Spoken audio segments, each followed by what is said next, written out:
Bukan berarti orang mencari dana bantuan untuk pembangunan pesantren khususnya atau masjid itu salah, tidak salah. Saya melihatnya itu lebih kepada ujian barangkali dari seorang guru kepada muridnya supaya saya ini sejauh mana saya taat dan sabar, karena memang banyak orang bilang Habib Gures ini keras katanya dia. Mungkin beliau ingin melunakkan saya, ingin menjinakkan watak saya yang cenderung keras seperti itu supaya saya betul-betul sabar, dan alhamdulillah ternyata saya dibanding dengan dulu jauh lebih sabar sekarang karena mungkin juga usia tua ya. Dan meminta bantuan untuk kebaikan-kebaikan itu bukan suatu hal yang aib gitu loh. Ada orang yang bikin proposal, ada orang yang datang secara langsung menyatakan saya ingin bangun ini barangkali ente mau bantu. Itu termasuk mengingatkan orang terhadap kebaikan dan memberi peluang kepada orang untuk berbuat amal khair gitu loh, amal jariah. Saya juga pernah dinasihati oleh almarhum paman saya, Al Habib Hasan Baharun rahimahullah, pendiri Dalwa itu.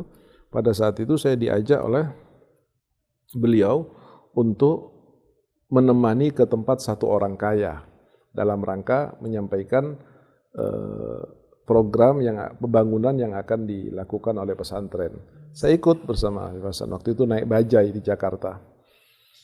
Kita nunggu di depan, rahimahullah Habib Hasan Baharun itu orangnya sabar sekali, dan Habib Hasan mungkin juga tahu, merasakan kesabarannya Habib Hasan Baharun.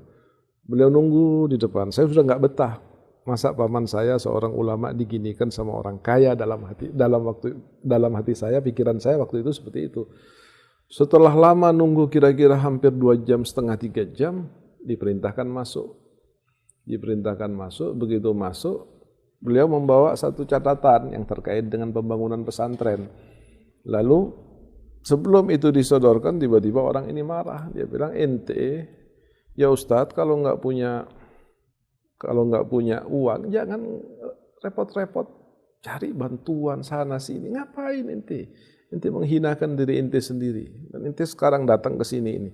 Ente minta uang. Ana tidak mau bantu. Ana tidak mau ngajari ente menjadi pengemis. Beliau diam. Kalau saya sudah nggak kuat waktu itu Habib, dengar bicaranya orang ini. Terakhir saya kelepasan juga. Saya bilang, saya ke sini tidak mau dengerin nasihat ente. Langsung saya ditutup mulut saya sama Habib Hasan Baharun. Dia bilang, ente tunggu di depan saja.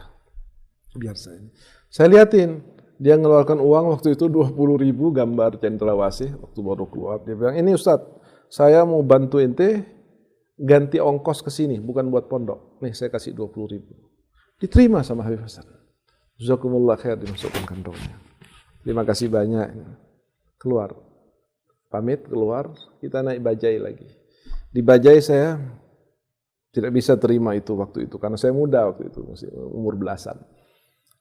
Habib Hasan nasihatin saya, beliau mengatakan begini, ya Gures, kalau kamu minta buat kemakan, buat perutmu, minta ke orang, itu aib, malu. Hal yang sangat memalukan, seorang suami, seorang laki-laki minta untuk makan ngisi perutnya dan perut keluarganya. Tetapi yang saya lakukan tadi adalah khidmah saya kepada agama, khidmah saya kepada Nabi Muhammad, khidmah saya kepada ilmu.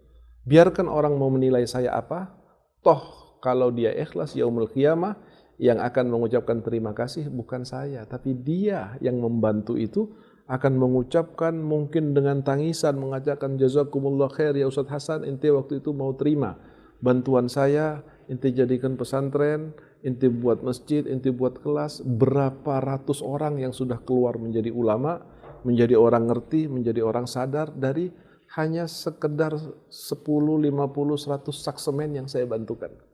Nah di situ saya mengambil sebuah kesimpulan bahwa meminta sesuatu kepada orang lain untuk Allah dan Rasulnya itu istilahnya minallah ilallah.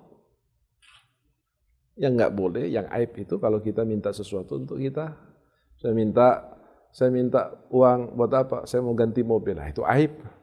Saya minta uang buat apa? Buat saya bangun rumah 2 lantai untuk rumah saya. Nggak boleh. kurang baik. Tapi saya minta buat masjid.